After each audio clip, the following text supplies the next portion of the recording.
हम्म क्या है इसमें, जो क्वेश्चन था हमारे पास, बिल्कुल कुछ लोगों का आंसर आया था, सही आंसर भेजे थे आप लोग। सही है, आइए देखते हैं। क्वेश्चन कह रहा था कि भाई एयर डेंसिटी दे रखी है और ये एयर बड़ी जोर से आंधी दीवार से जाके टकरा रही है। दीवार का डायमेंशन दे रखा है, दीवार का डायमेंशन दे रखा है कितना, 80 मीटर स्क्वायर। अच्छा, मतलब ये एरिया है, 10 बाई 8 की दीवार है। और जो हवा है, हवा की वेलोसिटी बहुत बढ़िया, पहले तो एरिया 80 मीटर स्क्वायर और हवा की वेलोसिटी 20 मीटर पर सेकेंड। ये हवा जोर से जाके दीवार पे लगाएगी फोर्स। जीवन में जब जब मैं फोर्स देखूंगा, मैं तुरंत रिलेशन लगाऊंगा, delta P upon delta T. Approach समझो, डेल्टा पी, ओ हवा का जाना, टकराना, और टकरा के हवा का रुक जाना। दीवार से हवा जाएगी, टकरा के रुकेगी, मतलब पहले का मोमेंटम mv, बाद का मोमेंटम 0। तो भैया डेल्टा पी यहां से mv ही तो होगा। डेल्टा टी माना टी टाइम है।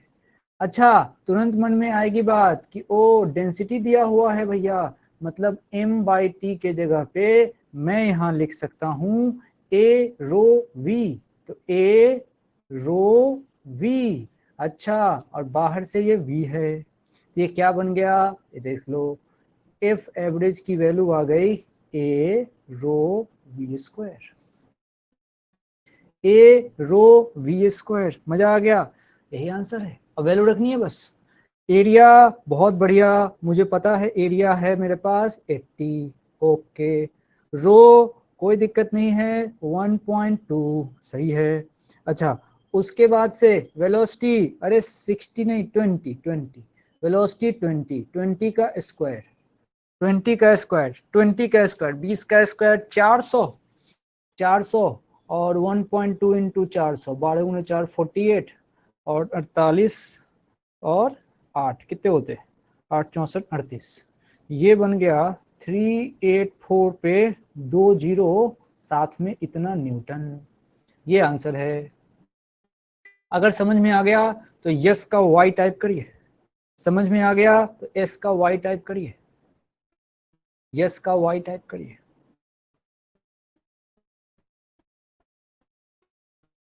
वो बात नहीं भूलनी है, वो बात नहीं भूलनी है। कौन सी बात, कौन सी बात, क्या किया था हमने उसमें, यहाँ पे सोचो क्या हुआ, क्या हुआ। देखो, सबसे पहले पी इनिशियल कोई पूछे एमवी था, कोई पूछे भाई पी फाइनल का क्या हुआ तो 0, और बाकी चीज तो आसानी है। अब देखना मजे से, मेरे से कोई कहे डेल्टा पी बताओ, तो मैं कहूंगा कि भाई देख लो, P final minus P initial, तो देखो ये रहा मेरा पी फाइनल में से पी इनिशियल, है तेरी उल्टा पुल्टा लिख रहा है, P final minus P initial, P final कितना 0, पी इनिशियल कितना, पी इनिशियल कितना mv। तो डेल्टा पी की जो वैल्यू आई वो आई -mv, परंतु मुझे तो इसका मैग्नीट्यूड चाहिए था, तो ये मैग्नीट्यूड सीधा सीधा mv होगा, और इसी mv को मैंने यहां से रखा था। देखो, देखो, ये यहां से mv आ गया ऐसे। आओ, अगला एक और सवाल दिया था। हाँ, ये बड़ा अच्छा सवाल था भैया, ये बहुत बढ़िया सवाल है। मैथ्स चेक करने के लिए दिया है। Check your math, check your math, check your math, check your math. आज ये भाई नहीं आया क्या अपना, बहुत सारे बच्चे क्लास अटेंड नहीं कर रहे हैं, आराम कर रहे हैं, बारिश का मजे ले रहे हैं, गलत बात है।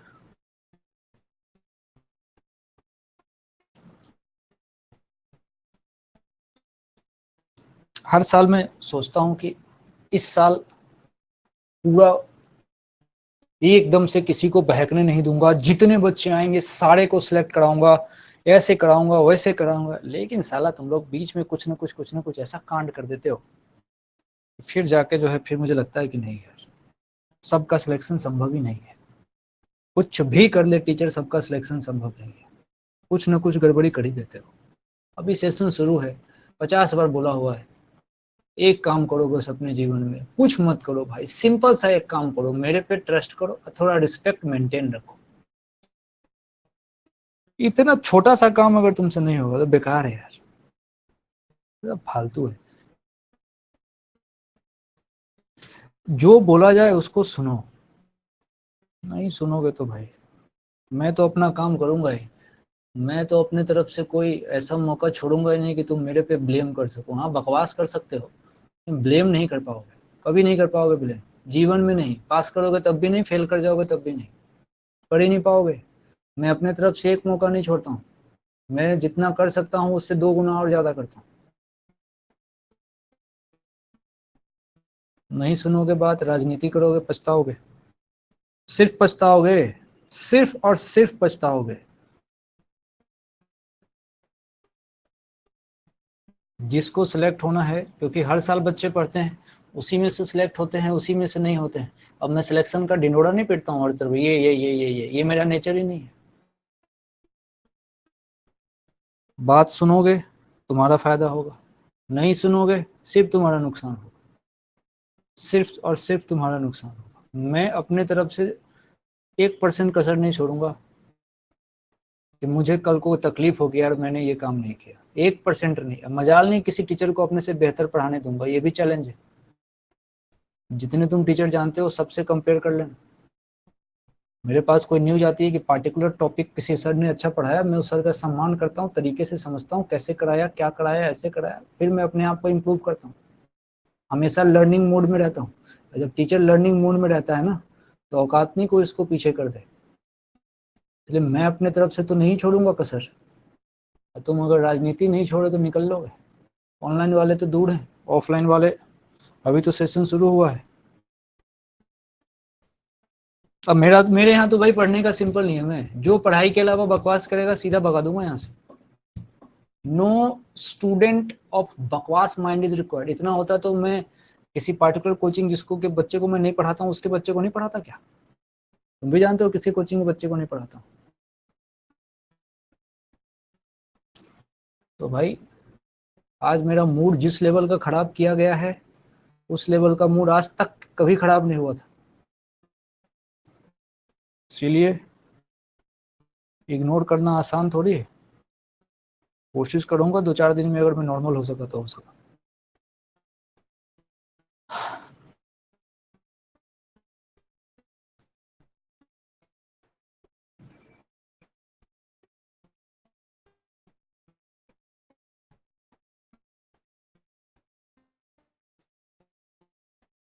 ये क्वेश्चन आपके सामने, ये क्वेश्चन आपके सामने है। If the momentum of a particle is given as p equals to इतना, कैलकुलेट द फॉलोइंग। जो सीरियसली पढ़ रहा है वो उसके लिए, सिर्फ उसके लिए बात है। जो सीरियसली पढ़ रहा है, जिसको सही में सिलेक्शन चाहिए, वो इस बात को ध्यान से सुने। टाइम पास वाले बिल्कुल ना सुने। जिसको सही में सिलेक्शन चाहिए वो एक एक बात सुनता रहे और तरीके से फॉलो करे बात को, सब चीजें सही होंगी। जिसको सही में सिलेक्शन चाहिए। टाइम पास वाले गलत जगह आ चुके हैं, टाइम पास वाले गलत जगह आ चुके हैं। चुपचाप जगह चेंज कर ले, यू आर रॉन्ग प्लेस। आइए समझे ध्यान से, सब लोग समझे, जिनको जिनको सीरियसली सुनना है समझे। पी दिया है भाई, पी दिया है, पी दिया है। अब क्या होगा, क्या पूछा था देखो गौर से। इसने पूछा कि पहले मुझे फोर्स बताओ, पहले मुझे फोर्स बताओ, मैं तुमको पी निकाल के दे रहा हूं। इसका मतलब क्वेश्चन चाहता है मैं इसको डिफरेंशिएट करूं, मैं इसको डिफरेंशिएट करूं। चलो एक काम करते हैं, थोड़ा सा मैं आपको डिफरेंशिएशन सिखाता हूं। आपको आता है, चलिए आपके साथ रिवाइज कर लेता हूं। मैथ्स पे चर्चा करने जा रहा हूं, देखिएगा ध्यान से, देखिएगा ध्यान से। पहला काम, मेरे से कोई कहे कि कोई फंक्शन है साइन थीटा, साइन थीटा, और देखो डी बाई डी टी, मान लो किसी ने कहा साइन टी, इसका डिफरेंशिएशन तुम जीनियस हो कहोगे कॉस टी। परंतु मान लो किसी ने कहा कि डी बाई डी टी, अब साइन टी नहीं, उसने कह दिया साइन 2t, साइन 2t। अच्छा, तो इसका नियम आप जीनियस हैं। पहले साइन 2t डिफ्रेंशिएट होगा तो सीधा सीधा cos 2t। उसके बाद अब ये 2t भी डिफ्रेंशिएट होगा जिसकी वैल्यू आएगी 2। लेकिन इसको तरीके से लिख लेना है, यहां लिख देना है। ये बन गया 2 cos 2t। 2 cos 2t, समझो। एक बार पूरा का पूरा साइन 2t और उसके बाद 2t। दो फंक्शन है, ये दो फंक्शन है, इम्प्लिसिट एक्सरसाइज लगाते हैं यहाँ। चलो एक बार और देखते हैं, एक बार और देखते हैं। मेरे पास मान लो किसी ने कहा, दूसरा एग्जांपल समझो। मेरे पास किसी ने कहा d/dt और उसने कहा अब की बार cos t, तो सीधा सीधा मैं उसको बोलूंगा माइनस का साइन t। परंतु अगर उसने कहा d/dt और cos 2t कह दिया, अब देखो नियम क्या कहता है। पहले तो पूरा का पूरा cos 2t, इसका डिफरेंशिएशन तो क्या होगा माइनस का साइन 2t। उसके बाद किसका, तो भाई 2t भी तो एक फंक्शन है। cos तो फंक्शन है ही सही, लेकिन फिर 2t भी तो है, तो 2t का डिफरेंशिएशन 2 होगा। इस 2 को यहां लगा देना चाहिए, तो क्या वैल्यू बन गई माइनस का 2 साइन 2t। ये बात समझ में आनी चाहिए। ठीक है भाई, आ गई बात, आ गई बात। तो क्यों ना इसको तरीके से अब इस सवाल में यूज किया जाए, इस सवाल में यूज किया जाए।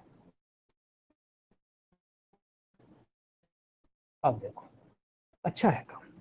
मेरे पास P दिया हुआ है, अब मुझे फोर्स चाहिए। बस तुम बहादुर हो, बिल्कुल बिल्कुल सही सही आंसर आया है, बस मैं तो रिवीजन कर रहा हूँ। देखिए देखिए, मेरे पास F पूछा जाएगा तो मैं F को तो सिंपल सिंपल कहूंगा dp अपॉन dt, कोई प्रॉब्लम नहीं है, वहां से F बोल दूंगा इक्वल्स टू। देखिए आराम से, अगर आप आज्ञा दें तो मैं तरीके से सॉल्व कर सकता हूं। पहले तो मैं 10 बाहर कर लेता हूं भाई। चलो 10 बाहर कर लिया, दोनों के पास। साइन 2t का डिफरेंशिएशन cos 2t, आई कैप अपनी जगह पे सुरक्षित है, प्लस cos 2t का डिफरेंशिएशन, देखिए हमने किया है अभी माइनस का 2 और साथ में साइन 2t, और आराम से जे कैप लगा दो, जे कैप लगा दो, ये 2t और ये लगा दो जे कैप। ये देखो, ये हो गई बात, ये हो गई बात, ये रहा फंक्शन। अच्छा, मतलब ये क्या लिखा है, अब देखो ध्यान से। अब cos 2t का हिस्से में भी तो 2 है, ये रहा, समझो। अब देखो यहां तक में कोई दिक्कत नहीं होनी चाहिए, लेकिन मजे से देखो, ये 2 इसके पास भी है, ये 2 इसके पास भी है, क्यों ना कॉमन ले लिया जाए। तो F बराबर अगला स्टेप 2 बाहर निकाल रहे हैं तो 20। अंदर में कौन है, अंदर में है cos 2t और साथ में आई कैप और माइनस साइन 2t और साथ में जे कैप, ये अंदर में है। ये फोर्स की बात है, ये फोर्स की बात है। ये हमारा सही पूछो तो फोर्स वेक्टर लिखा है, फोर्स वेक्टर लिखा है। कोई कहे कि अगर फोर्स वेक्टर मेरे पास इतना है और मैं इसका मैग्नीट्यूड निकालना चाहूंगा, मैं इसका मैग्नीट्यूड निकालना चाहूंगा तो कैसे निकालूंगा। देखो अगले स्लाइड में, अगले स्लाइड में इस फोर्स का मैग्नीट्यूड देखो। देखो ये फोर्स है, इसका मैग्नीट्यूड चाहिए, मैं बोलता हूं। देखो ये 20 तो सेफ है। अच्छा, मैग्नीट्यूड में एक तरफ आई और जे हो तो मैग्नीट्यूड निकालने का तरीका है अंडर रूट आई कैप वाले टर्म का स्क्वायर, मतलब किसका स्क्वायर, cos 2t का स्क्वायर। cos 2t मतलब एक cos पूरा का पूरा थीटा लिखा हुआ है, और sin 2t भी एक एंगल है, तो मतलब इधर sin थीटा लिखा हुआ है, तो cos थीटा का स्क्वायर और sin थीटा का स्क्वायर तो 1 हो जाएगा, समझो। इसीलिए इसीलिए इस जो f की वैल्यू है ये आएगी 20 अंडर रूट एक तरफ से cos स्क्वायर 2t और दूसरी तरफ से साइन स्क्वायर 2t, और मजे की बात बताऊं, ये दोनों जो है ये 1 हो जाएगा, इसीलिए जो F की वैल्यू है वो आएगी 20 न्यूटन। इसमें कोई दिक्कत नहीं है, इसमें कोई दिक्कत नहीं है, ये बात अपने को समझ में आनी चाहिए, कहीं से कोई समस्या नहीं। अब देखना अगली लड़ाई क्या है, अगली लड़ाई इसकी क्या है इसको समझो, कॉपी कर लेते हैं। इसने कहा angle between momentum and force. अब चाहिए मुझे angle between momentum and force, angle between momentum and force. Okay, एक दो ब्लैंक स्लाइड पकड़ लूं, मजा आ जाएगा, ब्लैंक स्लाइड पकड़ लूं angle between momentum and force के लिए। चलो ठीक है, angle between momentum and force, बढ़िया बात है, आओ समझते हैं क्या करना है अपने को। एक बार डॉट प्रोडक्ट लेके देखते हैं, सीखते हैं कि क्या होने वाला है डॉट प्रोडक्ट से। मेरे पास एक वेक्टर है एफ वेक्टर और दूसरा वेक्टर है पी वेक्टर, तुम चेक करो मैं लिख रहा हूँ।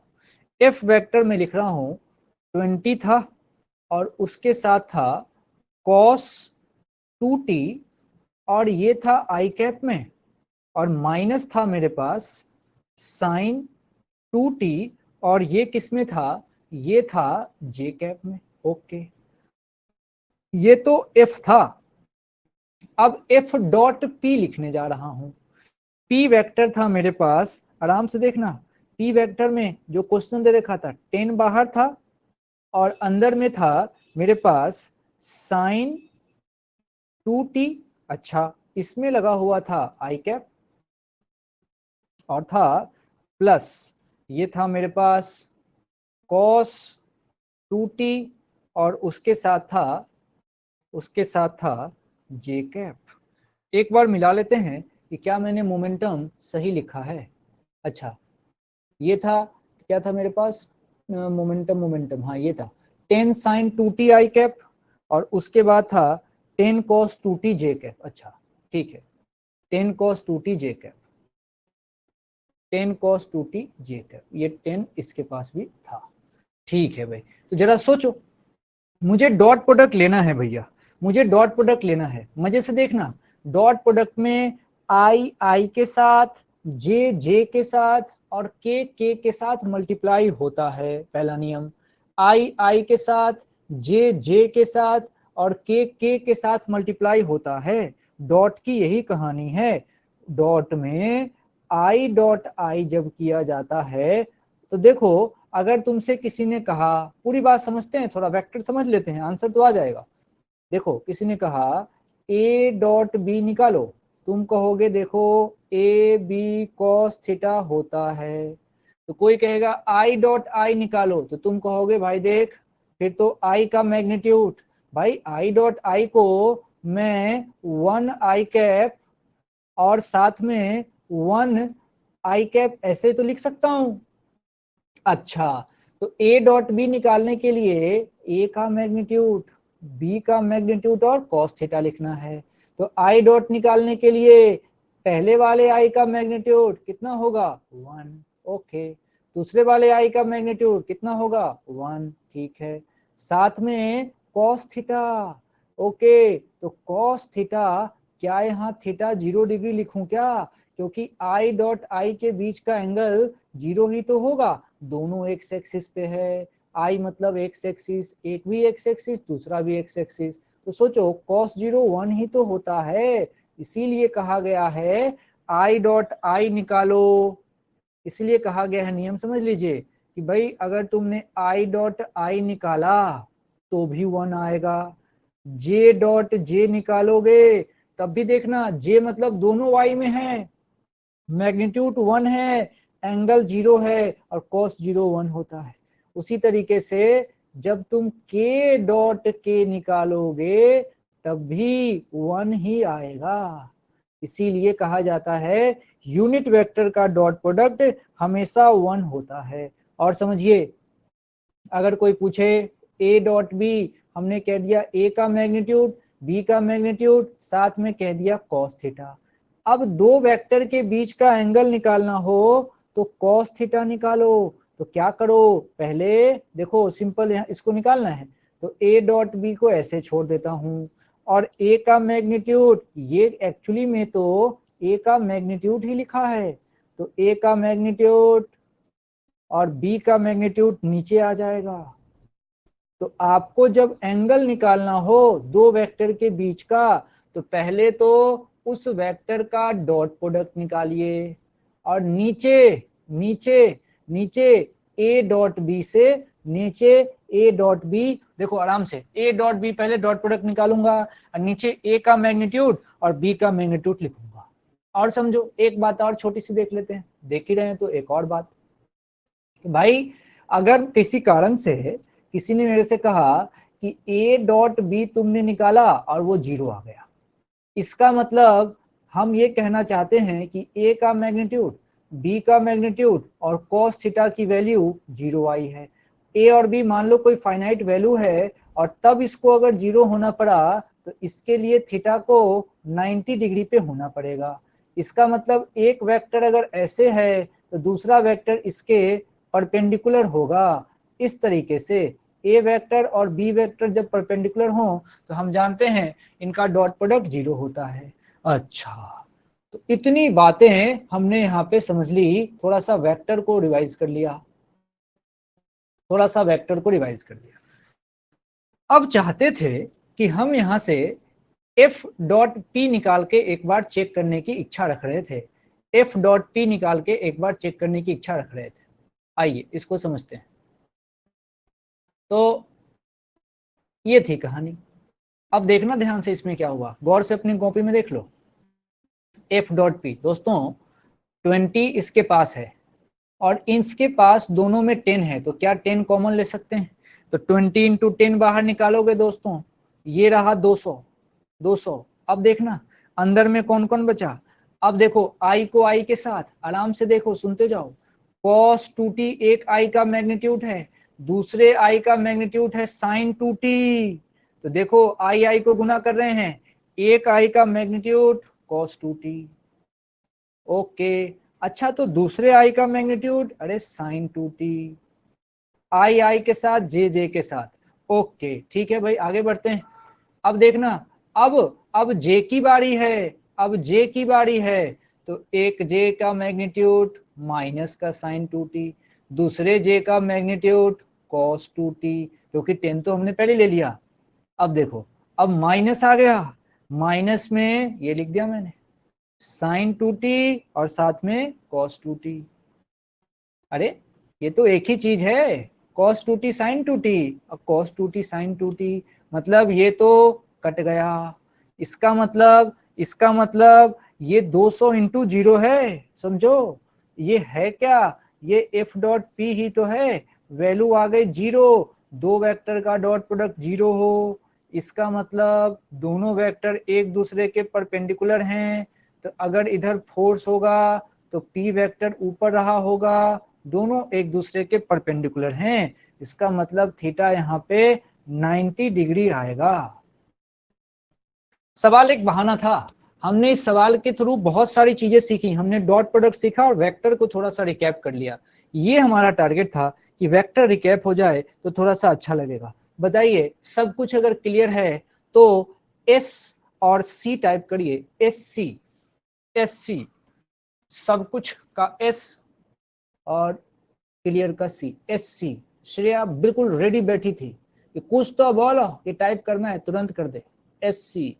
और एक आदमी टाइप कर देना S T, S C S T, S C S सी।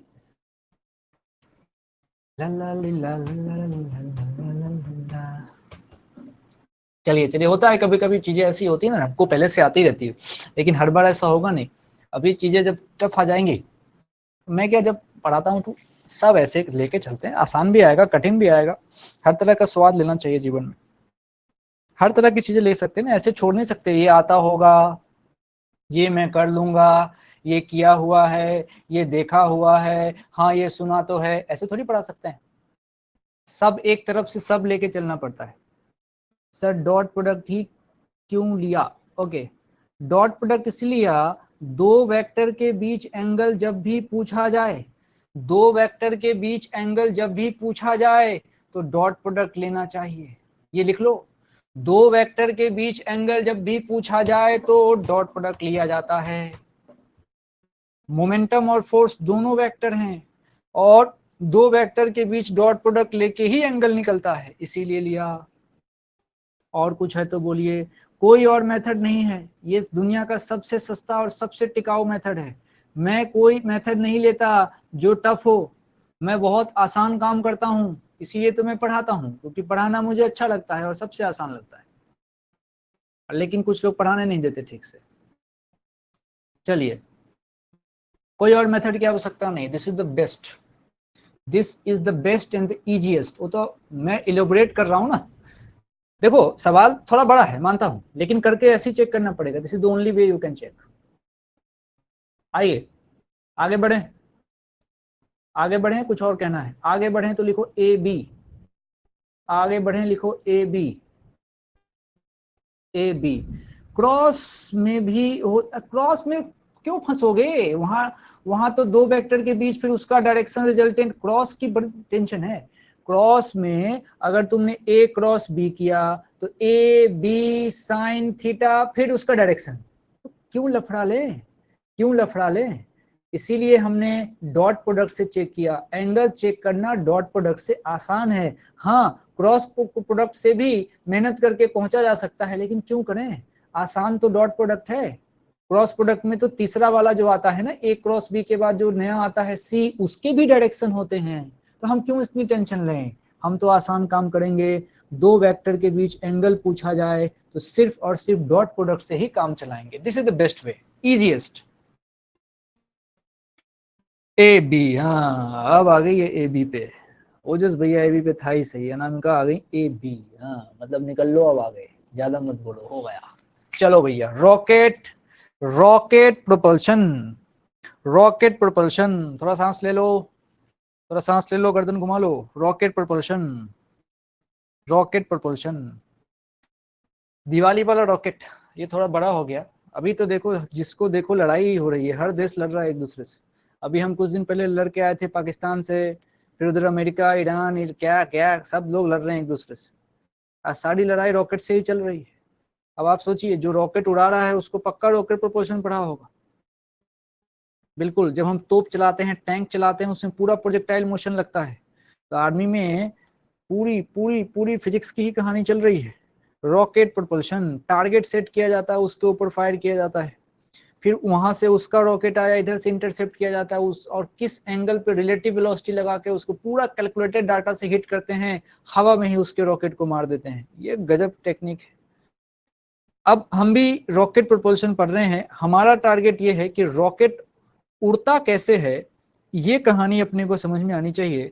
उसके पीछे क्या फिजिक्स है रॉकेट प्रोपल्शन के अंदर। तो हम तो अच्छा वाला रॉकेट जो ज्ञान देता है अपने को, सैटेलाइट लॉन्चिंग के काम आता है, उसकी स्टडी कर रहे हैं। हम इलन मस्क वाले रॉकेट पे चल रहे हैं। आइए, क्या है कहानी? पहली बात तो ये दुनिया का सबसे आसान टॉपिक है, इसमें कुछ करना ही नहीं पड़ता। जैसे एक रॉकेट का फोटो बनाया, बहुत बढ़िया।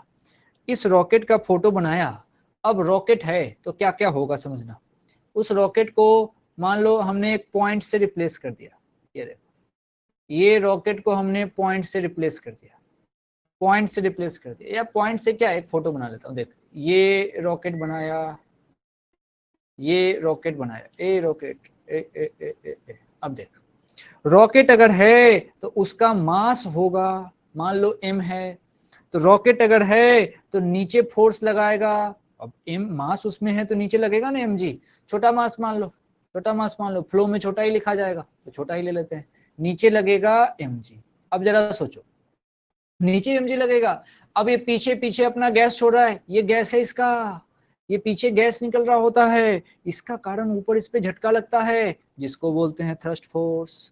तो ऊपर इस पे लगेगा एक फोर्स जिसका नाम होगा Ft, यानी कि एफ थ्रस्ट। थ्रस्ट फोर्स ऊपर लगेगा, झटका ऊपर लगेगा। और हम चाहते हैं कि हम रॉकेट को लॉन्च करें और ऊपर लेके जाएं। तो इतनी कहानी जब हो जाती है तो इसमें फिर न्यूटन के नियम निकालने होते हैं। वो क्या होता है भाई? नेट फोर्स बराबर मास इनटू एक्सीलरेशन। मास रॉकेट का m है, एक्सीलरेशन a है। नेट फोर्स, अब देखना एफ थ्रस्ट ऊपर लग रहा है और mg नीचे है, लेकिन एक्सीलरेशन ऊपर है, मतलब हम चाहते हैं रॉकेट ऊपर जाए, तो इसीलिए इस एफ थ्रस्ट ft में से, एफ थ्रस्ट को मैं आगे ft लिखूंगा, तो ft में से mg घटाऊंगा, ma आ जाएगा। मेरा काम तो यही हो गया। बस मेन लड़ाई क्या है, मेन लड़ाई है, अब देखो ये तो सबको आता है कि भाई एक फोर्स ऊपर दूसरा फोर्स नीचे, नेट फोर्स बराबर मास इनटू एक्सीलरेशन, ज्यादा कौन होगा, भाई एक्सीलरेशन जिधर है वो वाला ज्यादा होगा, वो कौन है, एफ थ्रस्ट, तो एफ थ्रस्ट को ज्यादा होना पड़ेगा, तो एफ थ्रस्ट में से mg घटा दिया, मास इनटू एक्सीलरेशन। ठीक है भाई, अब लड़ाई एफ थ्रस्ट की है कि एफ थ्रस्ट कैसे लिखें, एफ थ्रस्ट कैसे लिखें, ये है मेन लड़ाई, ये है मेन लड़ाई। अच्छा समझो, इसको लिखोगे, एफ थ्रस्ट को तुम लिखोगे भैया v dm/dt, और असली नाम तो कहोगे v relative dm/dt। F thrust लिखने जिसको आ गया उसका काम बन गया। सोचो, मैंने कहा हुआ है तुमसे कि न्यूटन्स लॉ में फोर्स का फॉर्मूला जब मास चेंज हो रहा हो तो v dm/dt होता है, v dm/dt होता है। कैसे हमको आता है, कैसे हमको आता है, देखिए बगल में लिख देता हूं, मैं जानता हूं f बराबर dp/dt, मैं जानता हूं f बराबर p के अंदर दो लोग हैं mv, v कांस्टेंट है मानिए, इसका गैस की वेलोसिटी देखनी है तो mv, तो यहाँ बच जाएगा dm/dt। और हम ये भी जानते हैं कि फिजिक्स के अंदर वेलोसिटी नाम का कोई टर्म ही नहीं होता, फिजिक्स में कोई वेलोसिटी बोले मतलब वो रिलेटिव वेलोसिटी की बात कर रहा है। तो अगली लड़ाई ये है कि भाई रिलेटिव वेलोसिटी कैसे लिखें, तो v रिलेटिव अगर आपको लिखना हो तो बड़े आराम से तुम लिखोगे, देखो यहाँ कौन कौन है, यहाँ है एक तो गैस पीछे की तरफ निकलेगा, ये गैस पीछे की तरफ निकलेगा तभी तो रॉकेट ऊपर जाएगा। ओके, तो v रिलेटिव हो गया रिलेटिव वेलोसिटी, ये ध्यान रखना है, रिलेटिव वेलोसिटी ऑफ गैस। अच्छा किसके रिस्पेक्ट में, अरे रॉकेट के रिस्पेक्ट में, तो with respect to rocket, with respect to rocket, with respect to rocket. ये है मेरा रॉकेट प्रोपल्शन, ये है मेरा रॉकेट प्रोपल्शन। आराम से मैं रुकता हूं, तुम पूरी बात लिखो, तुम पूरी बात लिखो, क्या क्या लिखो समझो, मैं एक मौका और, पूरी चीजें समराइज कर रहे हैं, पहले तो देख लो इसको, पहले इस साइड को देखो भाई क्या हुआ, इस साइड को देखो क्या हुआ, रॉकेट ऊपर जा रहा है, डन, रॉकेट का एक्सेलरेशन ऊपर कितना है a, ठीक है, रॉकेट का मास कितना है m, रॉकेट का मैं चाहता हूं ऊपर जाए, ठीक है, तो मैं देखो नीचे लगेगा, रॉकेट का वजन है तो mg तो लगेगा ही लगेगा। अब रॉकेट को ऊपर जाना है, अब फोर्स, गैस नीचे निकलता है, झटका ऊपर लगता है, दिवाली का रॉकेट याद करो, अच्छा मतलब ऊपर वाले झटके को एफ थ्रस्ट बोला। अच्छा एफ थ्रस्ट ऊपर, mg नीचे, net force ft minus mg। पहला सवाल होता है आपने mg माइनस ft क्यों नहीं लिखा, फिर मैं बोलूंगा भाई रॉकेट को जमीन में थोड़ी ना घुसेड़ना है, रॉकेट को ऊपर लेके जाना है, यानी कि ऊपर वाले फोर्स को ज्यादा होना पड़ेगा, इसीलिए एफ थ्रस्ट में से mg घटाया। और दुनिया का हर फोर्स जब हम बात करते हैं तो वो ओवरऑल नेट फोर्स बराबर मास इनटू एक्सीलरेशन, परंतु लड़ाई इस ft की हो जाती है कि ये ft थ्रस्ट फोर्स आखिर आया कैसे, थ्रस्ट फोर्स आया कैसे, झटका कैसे लगा, तो फ्यूल कंज्यूम हुआ है रॉकेट का फ्यूल जला है, हर टाइम बढ़ता गया, फ्यूल जलता गया, वही तो dm/dt है। और एफ थ्रस्ट लिखने का स्टाइल है v रिलेटिव dm/dt, पढ़े लिखे लोग v रिलेटिव बोलते हैं, v dm/dt से काम नहीं चलेगा। v रिलेटिव किसकी वहां पे वेलोसिटी है, भाई गैस की, क्योंकि गैस निकल रहा था उसके कारण उसको थ्रस्ट फोर्स लगा है, झटका लगा है, किसके रिस्पेक्ट में, रॉकेट के रिस्पेक्ट में, तो एफ थ्रस्ट लिखना होगा तो v रिलेटिव dm/dt। लड़ाई है dm/dt को क्या पढ़ूं, dm/dt को क्या पढ़ूं, तो तुम सोचो यहाँ हो क्या रहा है, यहाँ रॉकेट का फ्यूल जल रहा है, तो dm/dt को कभी कभी कुछ लोग ऐसा भी कह सकते हैं, क्या कह सकते हैं, देखना मैं सही लिख रहा हूं क्या, rate of fuel consumption, rate of fuel consumption, consumption.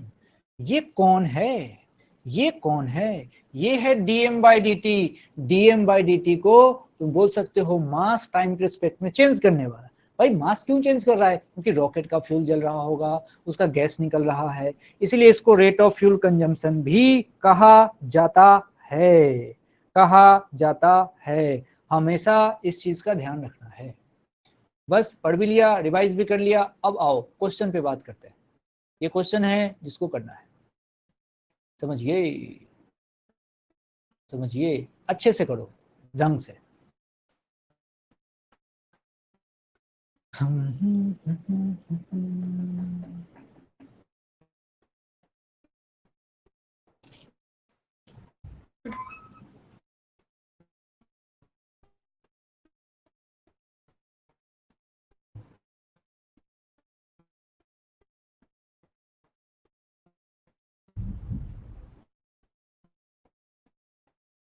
वर्षा विगत शरद ऋतु आई, लक्ष्मण देखो परम सुहाई, फूले काश सकल मही छाई, टिंग डंग डिंग डंग, टिंग डंग डंग डंग।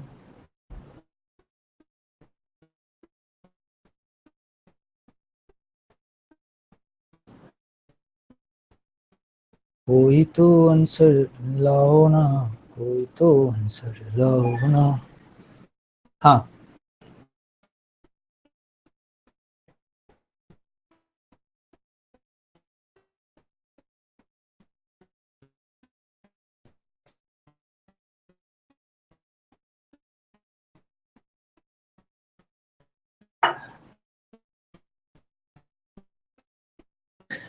कह रहा है for a rocket propulsion velocity of exhaust gas relative to rocket is 2 kilometre पर सेकेंड।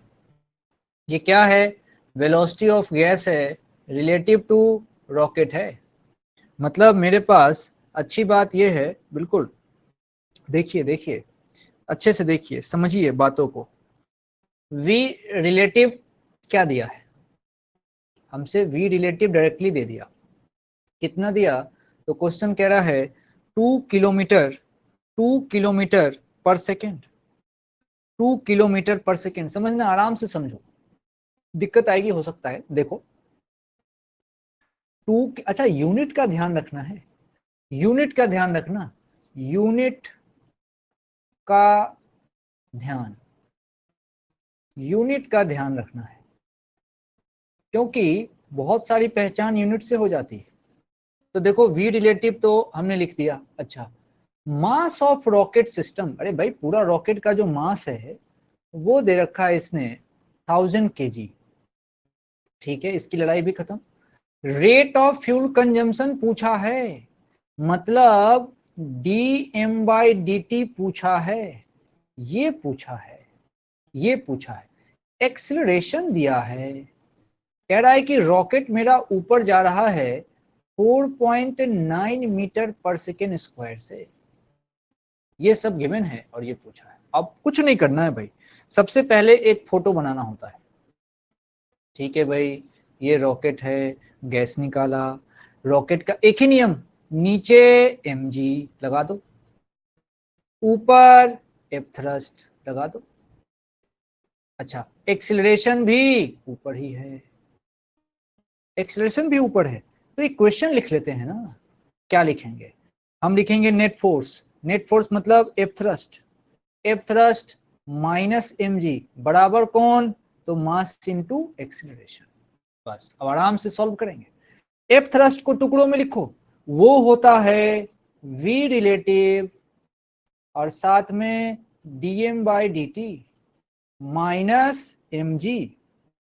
अच्छा सोचो, अब ये minus mg equals to ma है। अच्छा, मुझे क्या करना है, मुझे ये v रिलेटिव इन्होंने पहले ही दे दिया, कितना भैया, v रिलेटिव इन्होंने दे दिया मेरे से कि भाई 2 किलोमीटर पर सेकेंड, तो ये रहा 2000, 2000 और dm बाई dt की वैल्यू मैं लिख सकता हूं mg प्लस ma। सोचो उधर जाएगा ये, mg प्लस ma। अच्छा, मतलब ये कहानी ऐसी हो गई कि 2000, थोड़ा कलर चेंज कर लेता हूं, dm by D T equals to mass common लेंगे तो g प्लस ए। ओ, बस एक स्लाइड मिल जाए, मजा आ जाएगा। देखिए अब कहानी कैसी है, अब कहानी ऐसी है कि dm बाई डी टी हमसे पूछा गया है और मास दिया हुआ है, तो भाई ले 2000 तो ये रहा, dm बाई डी टी पूछा है, मास भैया 1000। ओके, अच्छा अब देखना, अब मुझे g प्लस ए, अब a चूंकि 4.9 है तो g मुझे फील आ रही है ना कि 9.8 ही रख लें। अब देखो 1000 से ये निकल गए 2 बार।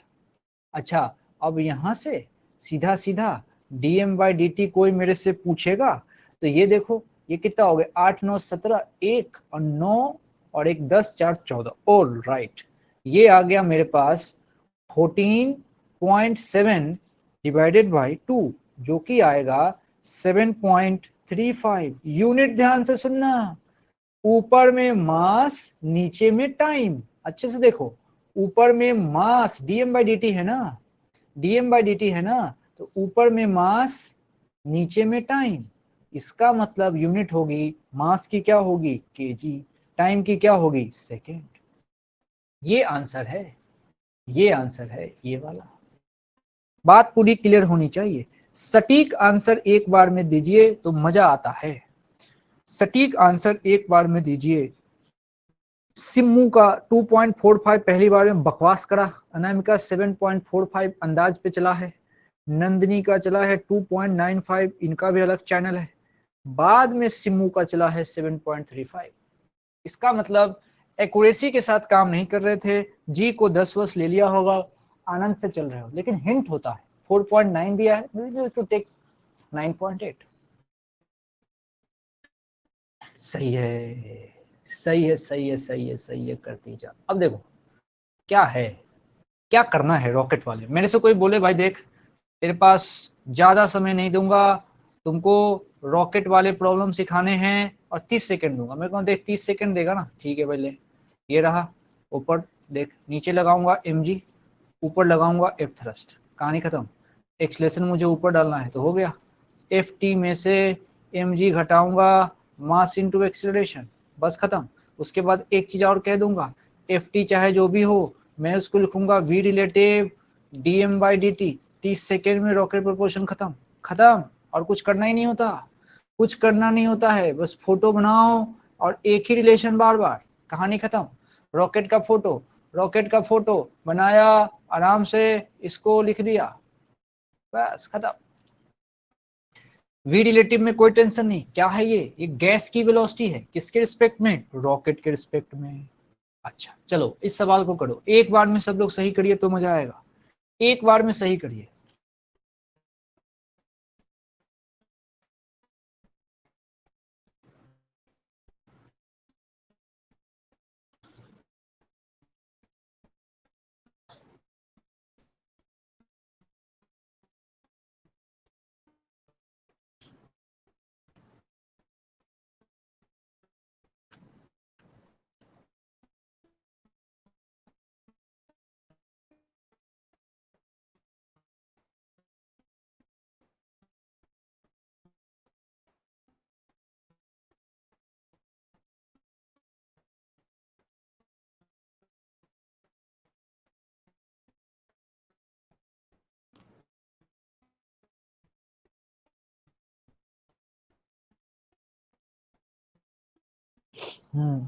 सिमू गेस्ट माइनस का 5, माइनस गलती से लग गया, माइनस लगा, दारू पी के बैठे हो गया, माइनस कहां से आएगा रे।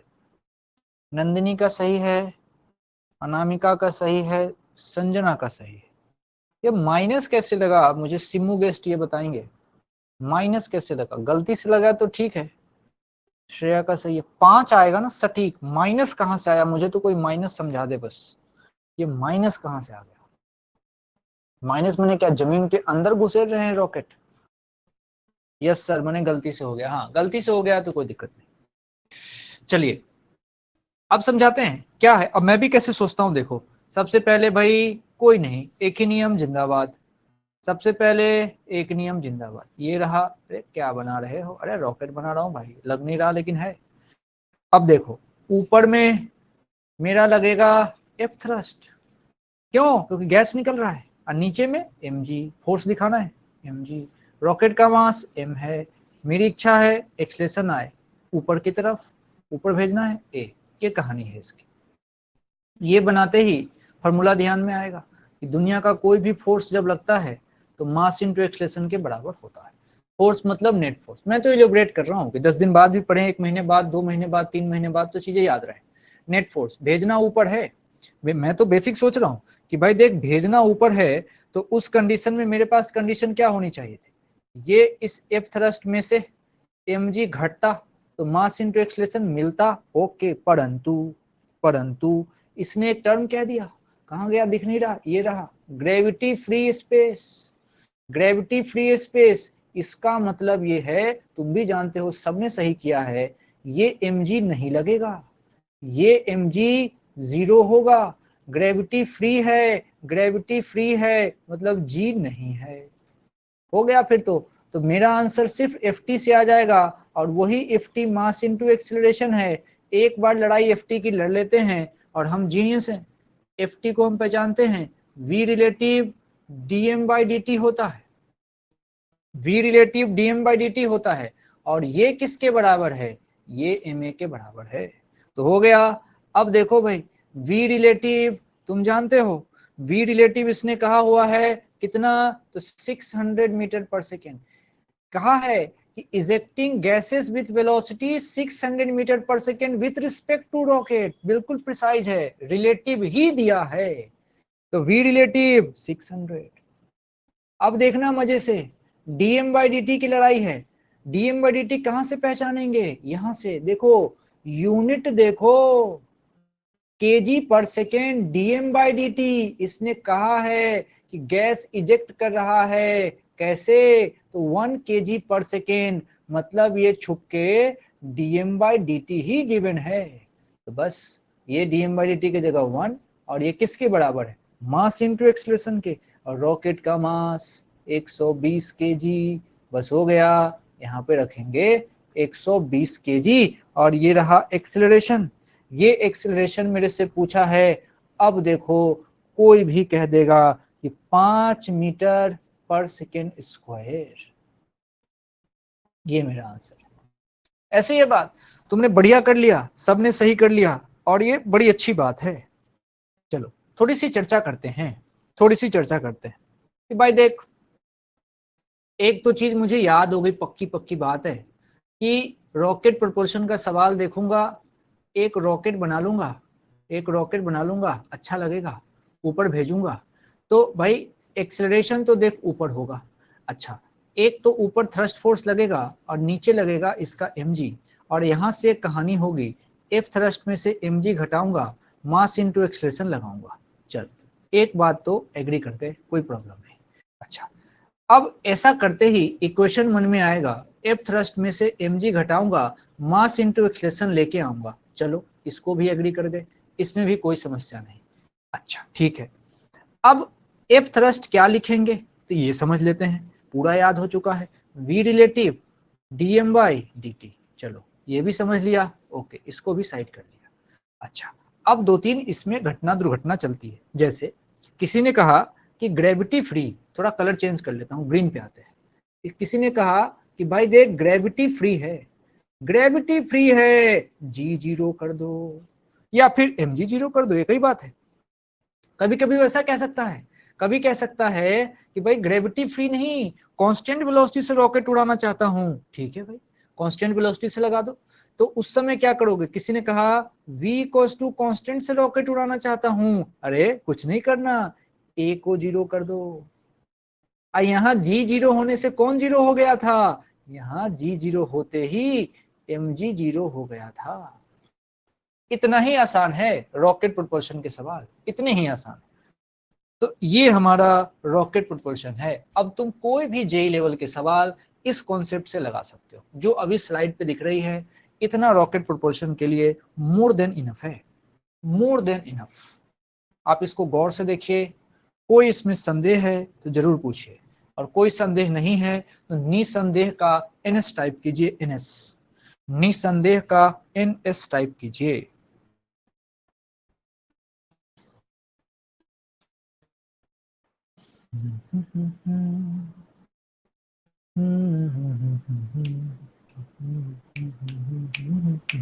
धन्यवाद, सबने एनएस टाइप कर दिया। चले अब अगले टॉपिक की तरफ बढ़ना चाहते हैं, और वो टॉपिक अपने को बढ़िया तैयार करना है। मोमेंटम पे हमने बात करी थी, अब जो टॉपिक है, थोड़े से सवाल जो हम चाहते हैं न्यूटन के लॉ पे, उसके ऊपर बात कर लेते हैं। कनेक्टेड बॉडी की बात भी करेंगे। आराम से थोड़ा सांस ले लो, फिर उसके बाद से आगे बढ़ते हैं। इधर उधर देख लो, थोड़ा सा मौसम कहाँ कैसा हो रहा है सब देख लीजिए, फिर अच्छे से बात करते हैं, आगे बढ़ेंगे। चलिए एक दो सवाल निकालता हूँ। ये अच्छा है, ये सवाल कराता हूँ, ये देखिए। ला ला ला ला ला, बढ़िया से लिखा हुआ है,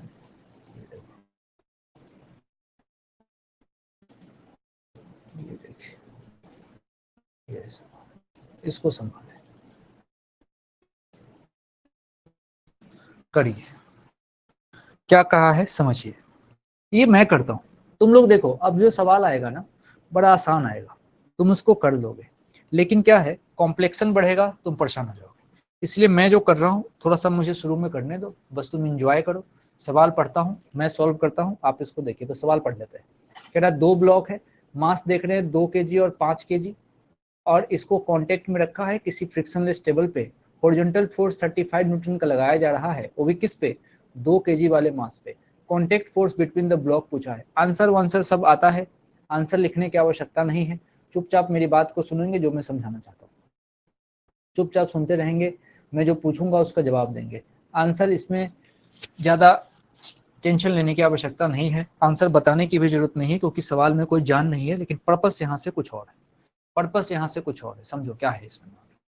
जीवन में इस तरीके से कनेक्टेड बॉडी के जब मोशन आते हैं, इस तरीके से जब बॉडी साथ में चलती है, उस समय में हमारा स्टेप 1 आप जानते ही हो, सबसे पहले एक्सेलरेशन निकालना होता है।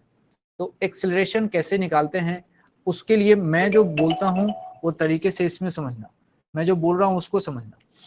एक्सेलरेशन देखो, F बराबर m में होता है, वहां F होता है नेट फोर्स, तो यहाँ एक्सेलरेशन निकलता है दोस्तों नेट ड्राइविंग फोर्स।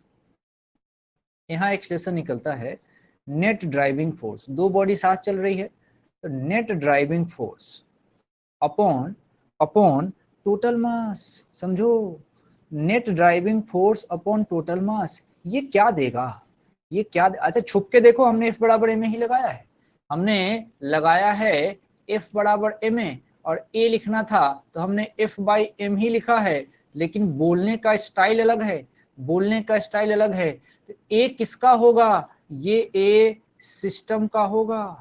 तो सिस्टम के एक्सेलरेशन निकालने का तरीका, नेट ड्राइविंग फोर्स। अच्छा, ड्राइविंग फोर्स मतलब कौन चला रहा है, चलाने वाला फोर्स, सिस्टम को कौन चला रहा है, सिस्टम को कौन चला रहा है। अब गौर से देखो, ये सिस्टम मतलब होता है दोनों को मिला के एक साथ सोचना, वही होता है सिस्टम। सिस्टम का मतलब होता है फैमिली, परिवार, पूरा परिवार। ये 2 kg और 5 kg, 2 kg और 5 kg, ये अलग अलग सोचेंगे तब तो फ्री बॉडी डायग्राम हो गया, एक साथ सोचा तो ये बन गया सिस्टम।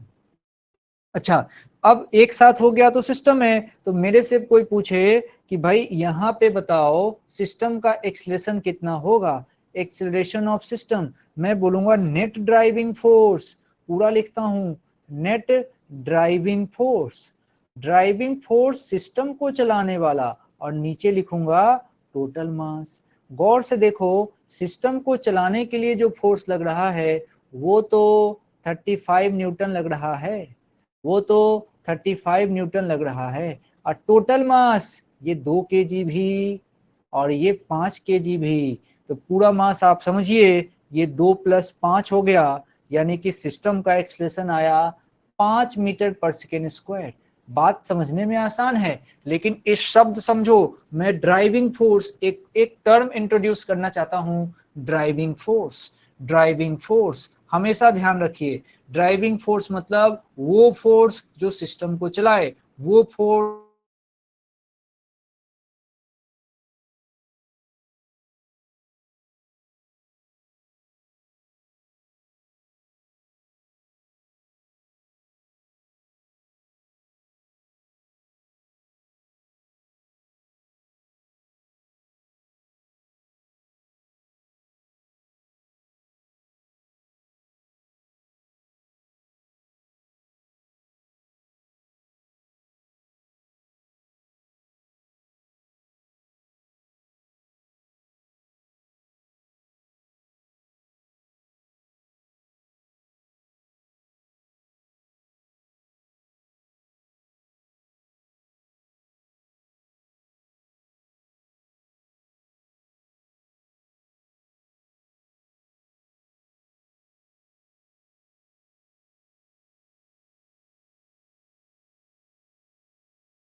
आवाज जा रही है क्या?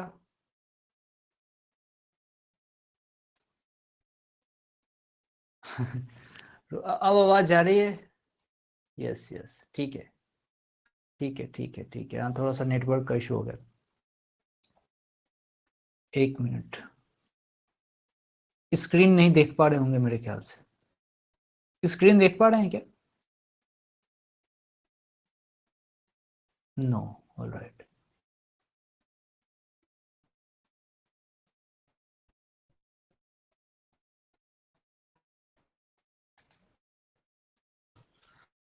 बस क्लास हो ही गई है, थोड़ा सा इसमें अपने को काम करना था। स्क्रीन नहीं देख पा रहे हैं, थोड़ा सा मैं सही कर देता हूँ।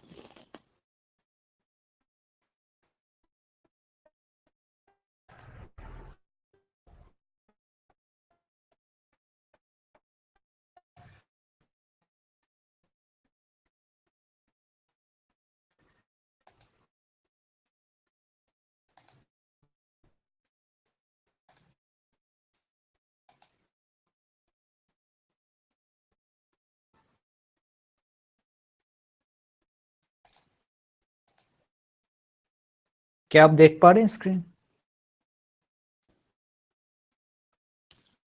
क्या स्क्रीन देख पा रहे हैं? Yes, alright. हाँ, ये छोटा सा काम था, लेकिन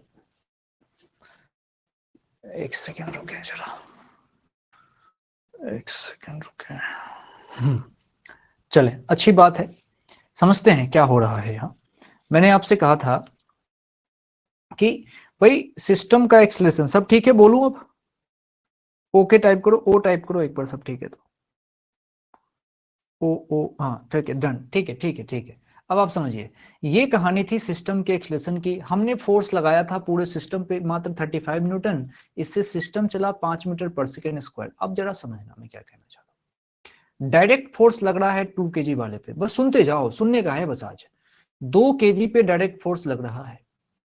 5 केजी वाले की मजबूरी है कि अगर 5 केजी वाले की मजबूरी समझो, अगर इस 5 केजी वाले को इस सिस्टम के साथ चलना है तो इस पर भी कोई फोर्स आगे की तरफ लगना पड़ेगा। बात समझ में नहीं आई, मैं जानता हूं। देखो, पहले क्या करो, अब समझो, इस पूरे सिस्टम का एक्सेलरेशन इधर हुआ कितना, तो 5 मीटर पर सेकेंड स्क्वायर ये आया है। ये पूरे सिस्टम का एक्सेलरेशन इधर आया 5 मीटर पर सेकेंड स्क्वायर। एक काम करते हैं, फ्री बॉडी डायग्राम आखिर क्या होता है इसकी फील मैं आपको दिलाना चाहता हूं, फिर पूरे न्यूटन्स लॉ में इससे निश्चिंत रहोगे। क्या करो, जो सिस्टम कनेक्ट है उसको दो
आवाज आवाज आवाज। आज क्या हो गया नेटवर्क को? बारिश हो रही है एक्चुअली बाहर में, ऐसा है। जा रही है? बताइए। चलिए, स्क्रीन भी देख ही रहे होंगे। आज ना बारिश जिद पे है, इसको पढ़ाने नहीं देंगे। अब मैं भी जिद पे हूँ, पढ़ा के ही छोड़ूंगा। और तुम भी जिद पे हो कि पढ़ के ही छोड़ोगे। देखो, समझो, फोटो देखो, मैं क्या कहना चाह रहा हूँ। फोटो की लड़ाई बस इतनी है, फोटो की लड़ाई बस इतनी है कि नॉर्मल का डायरेक्शन कैसे डिसाइड होगा। नॉर्मल का डायरेक्शन कैसे डिसाइड होगा? नॉर्मल का डायरेक्शन सबसे पहले उस बॉडी पे डिसाइड करो। नॉर्मल का डायरेक्शन सबसे पहले उस बॉडी पे डिसाइड करो जिस पे डायरेक्ट फोर्स नहीं लग रहा हो। और डायरेक्ट फोर्स किस पे नहीं लग रहा है? वो है 5 kg वाली बॉडी। 5 kg वाली बॉडी पे डायरेक्ट फोर्स नहीं लग रहा है। इसलिए ध्यान दीजिए, ध्यान दीजिए। क्या आप स्क्रीन नहीं देख पा रहे हैं? क्या आप स्क्रीन नहीं देख पा रहे हैं? शायद आप स्क्रीन नहीं देख पा रहे हैं। मैं एक बार चेक कर लेता हूँ, मैं चेक कर लेता हूँ।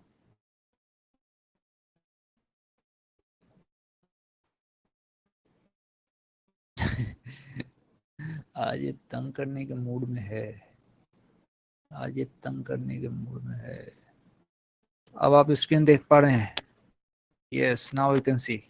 Fine, fine. देखिए, वही बात हो रही है, वही स्लाइड है, कोई आगे नहीं बढ़े, उतने वहीं पे हम हैं, वहीं पे हम हैं। बस ये फोटो दिखाना चाह रहे थे आपको। आज देखिए, अब ये कहानी बन गई, अब ये डायग्राम बन गया। अब हम तरीके से सोच सकते हैं। आओ आओ आओ, इसके आगे सोचे, इसके आगे सोचे, समझो। देखो, मामला फंस गया यहाँ। अब मामला एक एक बॉडी का अलग अलग, एक एक बॉडी का अलग अलग। फोटो देखते रहो ऊपर, थोड़ी साइज बढ़ा देता हूँ, देखना, एक एक बॉडी का अलग अलग। आसान है, जो मुझे सिखाना था मैं बता चुका हूँ कि हाँ भाई इस तरीके से सोचेंगे। अब एक एक बॉडी का अलग अलग। पहले 2 kg वाली बॉडी की बात, 2 kg वाले में फोटो देखो मन में, फोटो देखो। 35 न्यूटन आगे, नॉर्मल पीछे, एक्सिलरेशन आगे। ओहो, एक्सिलरेशन आगे है, मक्का मगा एक्सिलरेशन आगे है, इसका मतलब 35 न्यूटन को ज्यादा होना पड़ेगा किससे? नॉर्मल से। Okay okay okay okay. आ जाओ, फोटो बनाते हैं, फोटो बनाते हैं, आ जाओ। ये देखो, ये बॉडी है। अच्छा, कौन सी बॉडी? 2 kg वाली। इस पे एक्सिलरेशन आगे, नॉर्मल पीछे, ये नॉर्मल है। और इधर से फोर्स लग रहा है, अरे उल्टा मत दिखा भाई, मेरे को मौका दे। इधर से फोर्स लग रहा है 35 न्यूटन। बताओ ईमानदारी से, ज्यादा किसको होना पड़ेगा? तो 35 न्यूटन को, क्योंकि एक्सलेशन आगे है। जिधर नेट एक्सलेशन उधर वाले फोर्स को ज्यादा होना पड़ता है। तो 35 में से नॉर्मल घटाऊंगा, तब मास इंटू एक्सलेशन लिखूंगा। मास 2, एक्सलेशन ए। ये कहानी है। और एक्सलेशन हम निकाल चुके हैं। 35 में से नॉर्मल घटाओ और 2, और एक्सलेशन सिस्टम का तुम जानते हो कितना है? 5। एक्सलेशन सिस्टम का 5 है भाई। तो 35 में से नॉर्मल घटेगा, 10 आएगा, तो नॉर्मल को कितना होना पड़ेगा? 25। 25। अरे ये तो दूसरे केस से भी निकलेगा, सोचो। दूसरा केस देखो, ये रहा। अब 5 kg वाली बॉडी को यहां रख देता हूं। ये रहा 5 kg वाली बॉडी का काम। 5 kg वाली बॉडी पे एक्सिलरेशन तो आगे है। नॉर्मल का डायरेक्शन भैया इसमें ऐसे है, इसमें नॉर्मल ऐसे है, इसमें नॉर्मल ऐसे है। अच्छा, और कोई फोर्स लग रहा है क्या? बिल्कुल नहीं लग रहा। इसमें नॉर्मल के अलावा कोई फोर्स नहीं लग रहा। अब दुनिया का हर फोर्स, एक ही नियम है, नेट फोर्स बराबर mass into acceleration. Net force एक ही है, नॉर्मल। मास क्या है? 5। एक्सिलरेशन हम निकाल चुके हैं, कितना? 5। कितना आया नॉर्मल? 25 न्यूटन। अरे ये तो पहले भी आ चुका था। हाँ, वो पहले ब्लॉक से निकाला था, दूसरे ब्लॉक से भी निकाल सकते हैं, दोनों करके देख रहे हैं। जहां से आसान होगा, आगे धीरे धीरे प्रैक्टिस करके, तो जो आसान होगा वो करेंगे। तो तुम सोचो, दिमाग लगाओ, कौन आसान हो रहा है? अरे जिस बॉडी पे कम से कम फोर्स लग रहे हो, उसी की हेल्प से नॉर्मल लगाना चाहिए। नॉर्मल निकलेगा दोनों से, और दोनों से सेम निकलेगा, दोनों से सेम निकलेगा। निकलना भी तो चाहिए, एक ही नॉर्मल है। जितने कॉन्टेक्ट सरफेस हो, उतनी बार नॉर्मल उस जगह पे निकल सकता है। चलो, एक ही सवाल पे अब ज्यादा बोलने से अच्छा है दूसरे सवाल की तरफ मूव करें। और दूसरा सवाल आपके सामने, एक ही नियम, सिस्टम का acceleration net driving force upon total मास। सबसे पहले सिस्टम का एक्सीलरेशन निकालना है, तभी आगे की बात होगी। आओ अब एक ये सवाल आपके सामने पेश करता हूं, पेशे खिदमत, कॉपिए कॉपिए आइए।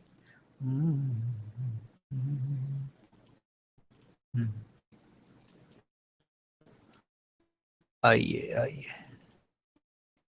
ये देखिए, ये देखिए, करिए, ये करिए।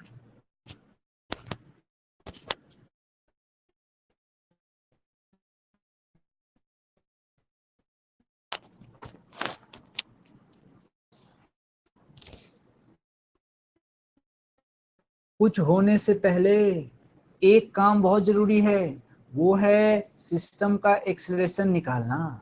सिस्टम का एक्सीलरेशन निकालते ही सारा गेम समझ में आ जाता है। सिस्टम का एक्सीलरेशन, सिस्टम क्या होता है, सारे बॉडी को एक साथ सोचो, उसी को सिस्टम कहते हैं। सारे बॉडी को एक साथ सोचो, चलो इसने दिल बना दिया, दिल बने, दोस्ती हो गई इसकी, सारे एक हैं, बिल्कुल क्या बढ़िया सोचा है इसने, कहा सब एक है, बिल्कुल प्यार मोहब्बत चल रहा है भाई, सब एक है, बढ़िया बना दिया। चलो रोज ये बनाता था, मैं उसको भगाता था, आज इसको रखेंगे, दिल जोड़ के रखा है भाई। चलो अब सिस्टम का एक्सेलरेशन, सिस्टम का एक्सेलरेशन, एक ही नियम, नेट ड्राइविंग फोर्स। समझना, मैंने टर्म बोला ड्राइविंग फोर्स, एफ नेट, कौन सा फोर्स, ड्राइविंग फोर्स, बड़ा काम आएगा ये, आगे फ्रिक्शन पढ़ोगे तो। ड्राइविंग फोर्स ढूंढना ही टारगेट होता है। ड्राइविंग फोर्स मतलब चलाने वाला, कौन चला रहा है, नेट ड्राइविंग फोर्स, नीचे में टोटल मास। ओ net driving force, net driving force, ये कौन है भाई, ये क्वेश्चन को देखो, ये कह रहा है 14 न्यूटन अप्लाई हो रहा है, देख, यानी कि नेट ड्राइविंग फोर्स 14 है, टोटल मास एक 4 KG, 2 KG, 1 KG, 4 2 6 1 7, 4 2 6 1 7, 4 KG, 2 KG, 1 KG, क्या बन गए, 2 मीटर पर सेकेंड स्क्वायर। ये सिस्टम का एक्सेलरेशन है। मतलब पूरा सिस्टम, सिस्टम माने सब कोई, पूरा परिवार, पूरे परिवार 2 मीटर पर सेकेंड स्क्वायर से चल रहे हैं। ए भी चल रहा है, बी भी चल रहा है, सी भी चल रहा है, तीनों चल रहे हैं 2 मीटर पर सेकेंड स्क्वायर से। अब जरा सोच, डायरेक्ट फोर्स तो ए पे लग रहा है, मजबूरी बी और सी की है कि अगर इस बी और सी को ए के साथ चलना है और तो उस पे भी acceleration 2 metre per second square होना ही चाहिए। इस बात को समझते हुए, इस बात को समझते हुए अगर हम सिचुएशन पे आए तो मजा आ जाएगा, मजा आ जाएगा। देखो क्या कहना चाह रहा हूं, ले भाई एक बड़ा सा फोटो, एक बड़ा सा फोटो, अब इसमें बना 3 बॉडी, इसमें बना 3 बॉडी, थोड़ा सीधा रख, ये बना, अब बना दूसरी बॉडी, दूसरी बॉडी, अब बना तीसरी बॉडी, तीसरी बॉडी। अब जरा सोच, मास लिख, एक बॉडी का मास है भैया कितना, 4 केजी। अच्छा, दूसरी बॉडी का मास कितना है, 2 केजी, क्वेश्चन कह रहा है। तीसरी बॉडी का मास कितना है, 1 केजी। अच्छा, फोर्स कितना लग रहा है, इधर से देख, जो फोर्स लग रहा है वो लग रहा है 14 न्यूटन। आंसर आपका आ गया होगा, बिल्कुल आप जीनियस हैं। लेकिन मेरी बात को समझिए, मैं ड्राइविंग फोर्स का कौन सा कॉन्सेप्ट मन में डालना चाहता हूं आपके, ड्राइविंग फोर्स का कौन सा कॉन्सेप्ट। अब जरा सोचो, क्या करो, सुनो मेरी बात, मैं क्या कहना चाहता हूं, जिस पॉइंट पे तुमको फोर्स पूछा जाए, जहां नॉर्मल पूछा जाए वहां से बॉडी को काट के अलग करो, जिस पॉइंट का फोर्स पूछा जाए वहां से बॉडी को काट के अलग करो। ये नियम फिक्स कर लो, ये नियम फिक्स कर लो। मुझे इस बॉडी को ऐसे सोचना है, यहां से काट के अलग किया, फिर यहां से काट के अलग किया, टुकड़ों में सोच रहे हैं, टुकड़ों में, टुकड़ों में आराम से सोचना। पहले मैं आराम आराम से टुकड़ों में सोचूंगा, तो देखो क्या है, देखो पहले इतने की बात करते हैं, ये काट के अलग किया। अब जरा देखिए मामला क्या है, देखिए होगा क्या, इसको समझो। तीन तरह से बॉडी है यहाँ, तीन तरह से बॉडी है यहाँ।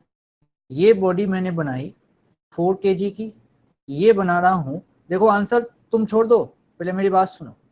ये बॉडी बना रहा हूं 1 kg की। एक एक बात ध्यान से समझो, 1 2 4। अब देखो मजे से, भाई सिस्टम का एक्सलेशन तो फिक्स था कि इनको इधर चलना पड़ेगा, किससे? 2 मीटर पर सेकेंड स्क्वायर से। ए निकल चुका है 2 मीटर पर सेकेंड स्क्वायर, इसका मतलब वही ए सब का है। इसका भी एक्सलेशन ए, इसका भी एक्सलेशन ए, इसका भी एक्सलेशन ए। उल्टा कैसे बन जाते हो भाई, मैं पढ़ा रहा हूं मेरे हिसाब से लेकर। इसका एक्सलेशन ए, आ जा भाई। इस पे पहले वाले पे 4 kg वाले पे तो फोर्स लग रहा था, फोर्स लग रहा था, और इस फोर्स का डायरेक्शन आगे की तरफ था, और ये था 14 न्यूटन। बाकी किसी पे डायरेक्ट फोर्स नहीं लग रहा है, सुनिएगा, बाकी किसी पे डायरेक्ट फोर्स नहीं लग रहा है, बाकी किसी पे नहीं लग रहा। आंसर बिल्कुल नहीं चाहिए, बात समझनी है। बाकी किसी पे डायरेक्ट फोर्स नहीं लग रहा, और तुरंत इस 2 kg वाले पे सोचूंगा। अगर इस 2 kg वाले को, अगर इस 2 kg वाले को दिए गए acceleration 2 metre per second square से चलना है, ये 2 मीटर पर सेकेंड स्क्वायर से चलना है, तो पक्का इस पे कांटेक्ट फोर्स लगेगा, और उसका डायरेक्शन, उसका डायरेक्शन इधर ही होगा। ये मजबूरी है इसकी, क्योंकि इस पे एक्सेलरेशन इधर होगा, और एक्सेलरेशन आगे है, समझो, जिधर एक्सेलरेशन है उधर ही फोर्स। इधर एक नॉर्मल लगा, माना N1। अब देखो इसी N1 का पेयर लगेगा दोस्तों पीछे, पेयर दूसरी बॉडी पे लगता है। एक्शन रिएक्शन में एक फोर्स एक बॉडी पे तो दूसरा दूसरी बॉडी पे, लेकिन सेम मैग्नीट्यूड का। एक्शन रिएक्शन एक बॉडी पे नहीं लगते हैं, ये असर्शन रीजन में भी पूछा जाता है कि एक्शन रिएक्शन हमेशा 2 बॉडी पे लगता है। चलो N1 का पेयर हो गया, लेकिन एक लड़ाई बाकी है। ये एक टच तो 1 और 2 भी तो हो रहा है, तो 1 और 2 के बीच में भी एक नॉर्मल लगेगा, नाम होगा N2, लेकिन लड़ाई डायरेक्शन की होती है। अब समझो, अब 1 kg वाले ब्लॉक को अगर 2 मीटर पर सेकेंड स्क्वायर से आगे की तरफ एक्सेलरेट होना है, तो इसके बीच जो कांटेक्ट फोर्स लगेगा, जिसका नाम मैं रखूंगा N2, तो N2 का डायरेक्शन यही होगा। अब N2 का पैरेलल इस पे लगाओगे पेयर, ये N2 का पेयर यहां बनेगा। ये चीज अपने को समझ में आनी चाहिए, ये चीज अपने को समझ में आनी चाहिए। नॉर्मल का डायरेक्शन डिसाइड करना इंपॉर्टेंट है, बाकी खेल तो आसान है। नॉर्मल का डायरेक्शन, नॉर्मल के डायरेक्शन सबको समझ में आ गया तो टाइप करो ND। नॉर्मल का डायरेक्शन टाइप करो ND, ND ND ND। और नहीं आया तो नो टाइप करो। ND आया, 1 2 ND तो आया, ND। हाँ, जिसको नहीं समझ में आया वो NO टाइप करे, नो ND। ठीक है, ठीक है। नॉर्मल के डायरेक्शन, सही बात है, सबका आ गया, धन्यवाद। नॉर्मल के डायरेक्शन का एक ही नियम है, अरे जिस पे फोर्स नहीं लग रहा है पहले उसका डिसाइड कर लो ना, क्योंकि उसकी मजबूरी है, दूसरे पे पेड़ लगा दो पलट के, बस बिल्कुल चप्पल की तरह, एक चप्पल एक पैर में, दूसरा चप्पल दूसरे पैर में, और मैग्नीट्यूड तो सेम ही रहेगा। भाई तू 7 नंबर का पहन रहा होगा, भगवान ने पैर अगर अच्छे दिए हैं तो दोनों में 7 नंबर ही पहुंचोगे, पहनोगे। हाँ, पैर अलग अलग करोगे, बॉडी अलग अलग हो गई इसके लिए। अच्छा देखना, एक पैर का चप्पल और दूसरे पैर का चप्पल थोड़े से टेढ़े होते हैं, अपोजिटली डायरेक्टेड लगते हैं, तभी तो कभी लेफ्ट का राइट पहन लो तो लगता है हमने उल्टा चप्पल पहन लिया। तो डायरेक्शन भी अपोजिट होते हैं, देखना कितनी अच्छी बात हो गई। नॉर्मल लगता 2 बॉडी में है, डायरेक्शन अपोजिट होते हैं, और मैग्नीट्यूड सेम होता है, बिल्कुल चप्पल सिस्टम है। आओ अब एक एक करके इक्वेशन लिख लेते हैं, कुछ ना कुछ तो फायदा होएगा ही। चलो यहां लिखें इक्वेशन, एक्सेलरेशन आगे है, आगे वाले फोर्स को ज्यादा होना पड़ेगा। आगे कौन है? 14, तो 14 में से N1 घटाऊंगा, mass into acceleration 4 into a. लिख लेते हैं। यहाँ देखो, यहाँ देखो, एक दूसरे बाई की बात कर रहा हूँ, एक्सेलरेशन आगे है तो यहाँ N1 को ज्यादा होना पड़ेगा। N1 में से N2 घटाऊंगा, मास इंटू एक्सेलरेशन। आ जाओ कलर चेंज कर लेते हैं। यहां बात करो N2 के बारे में बात करो, यहां तो एक ही फोर्स है, तो N2 एक ही फोर्स, उधर से कोई फोर्स नहीं लग रहा है, चलो -0 बराबर मास कितना 1 इंटू एक्सेलरेशन। समझ जाओ। N2 पूछता, N2 भी निकाल देते, जो पूछेगा निकाल सकते हैं, जो पूछेगा। मान लो N2 भी पूछता तो N2 क्या निकालते, मास कितना है 1, एक्सेलरेशन कितना है 2, तो N2 बराबर हम निकालते 2 न्यूटन। पूछता तो निकालते, कोई दिक्कत नहीं है, N2 पूछता तो निकालते। हाँ अब चलो इसमें बात करते हैं। मान लो यहां से, अच्छा इस N2 का यहां यूज करना चाह रहे हैं, ऐसे ही खेल रहे हैं, N2 का यहां यूज करना चाह रहे हैं, तो देखो N1 बराबर 2a plus N2, colour change कर लेता हूं। देखो अब मुझे N1 चाहिए 2a, 2 इंटू ए कितना है 2 प्लस N2 कितना है 2, तो ये N1 कितना आया 2 दूनी 4 और दे 6, ये आ गया 6 न्यूटन। ये N1 आया है, चलो हमने तो बदमाशी करी है, कॉम्प्लिकेटेड सिचुएशन लिया है, उससे सीख रहे हैं, आसान से तो अब हो ही जाएगा। ये देखो जो तुम लोगों ने किया होगा, ये रहा 14 में से N1 घटाना है और मुझे 4 गुने 2 8 चाहिए, 14 में से कितना घटाऊं कि 8 मिले, तो देखो N1 की वैल्यू आ जाएगी 6, आराम से आंसर आ गया, N1 6 न्यूटन का होगा। हर तरफ से आएगा बशर्ते अप्रोच सही होना चाहिए। जिस पॉइंट से नॉर्मल पूछा जाए, नॉर्मल पहली बात कांटेक्ट फोर्स है, नॉर्मल के हेल्प से किसी बॉडी को धक्का दिया जा सकता है, नॉर्मल के हेल्प से किसी बॉडी को खींच नहीं सकते, खींचने के लिए रस्सी से बांध के खींचना पड़ता है, वो फोर्स कहलाता है टेंशन। रस्सी से तुम किसी को खींच सकते हो, रस्सी से धक्का नहीं दे सकते, लेकिन नॉर्मल से धक्का दे सकते हो। नॉर्मल लगा के किसी को खींचते थोड़ी, किसी को अपनी तरफ खींचना है तो उस पर टेंशन से खींचते हैं, रस्सी पकड़ के खींचते हैं।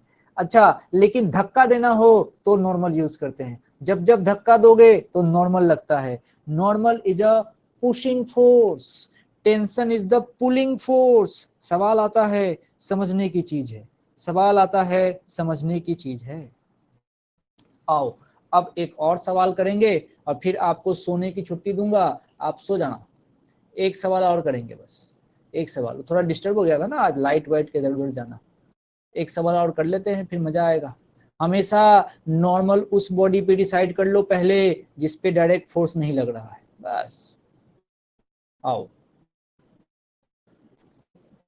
ये देखिए, ये सवाल है, इसमें क्या कह रहा है, ये हमसे कह रहा है क्वेश्चन की लैंग्वेज, भाई आप तो ये देख लो सिस्टम और उसके बाद से फोर्स बताओ FDE कितना लग रहा है, FDE कितना लग रहा है ये पूछ रहा है, FDE कितना लग रहा है।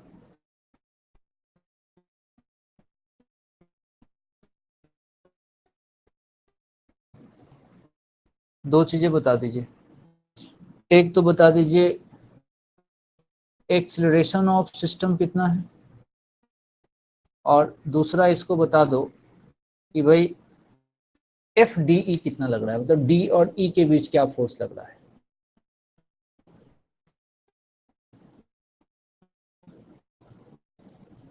फोटो बना लो बस, सवाल मैं करूंगा इसको सॉल्व, आप फोटो बना लीजिए, मैं करूंगा सॉल्व।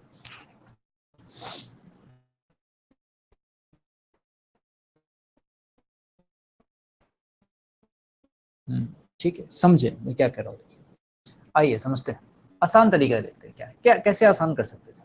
सबसे पहले मैं एक्सीलरेशन सिस्टम की बोल निकालूंगा, तो भाई उसका एक ही नियम है कि भाई आप नेट ड्राइविंग फोर्स लिखो और नीचे लिख दो इसका टोटल मास, नीचे लिख दो टोटल मास, ठीक है, बहुत दिक्कत नहीं।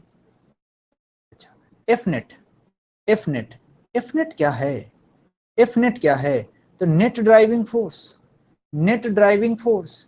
अच्छा नेट ड्राइविंग फोर्स वो कितना है, P है।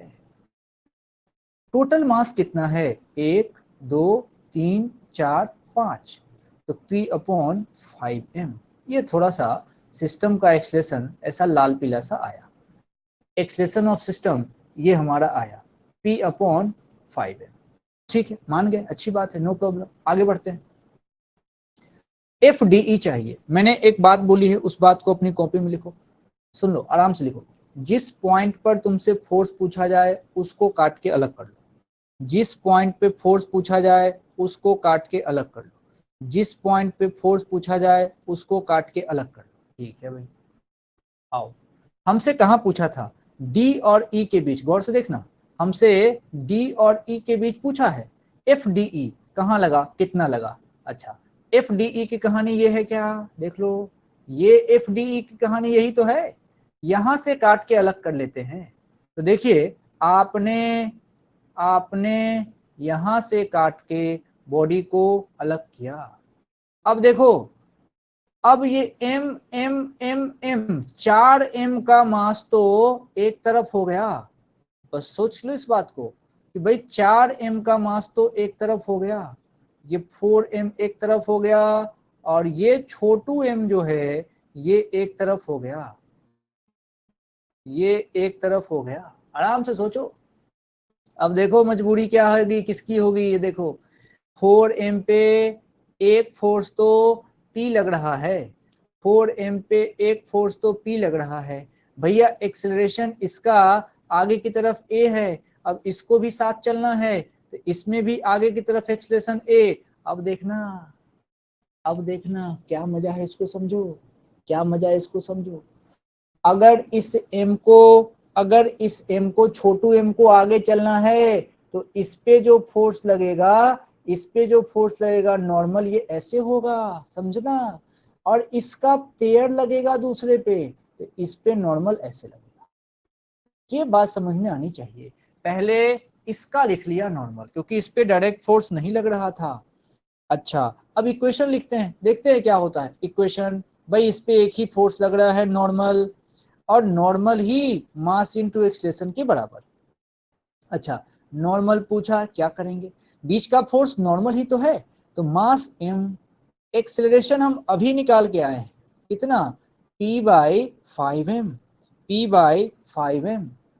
m से m कट गया तो यहां से नॉर्मल कितना आया, देखो P/5 आएगा। यहां से नॉर्मल निकाले हो तो तुम्हारा आंसर आया है P/5। मजे की बात यह है कि इस तरफ से भी 4M से भी निकालोगे ना भाई तो सेम आंसर आना चाहिए। चेक कर लेते हैं, चलिए। अब P-N है।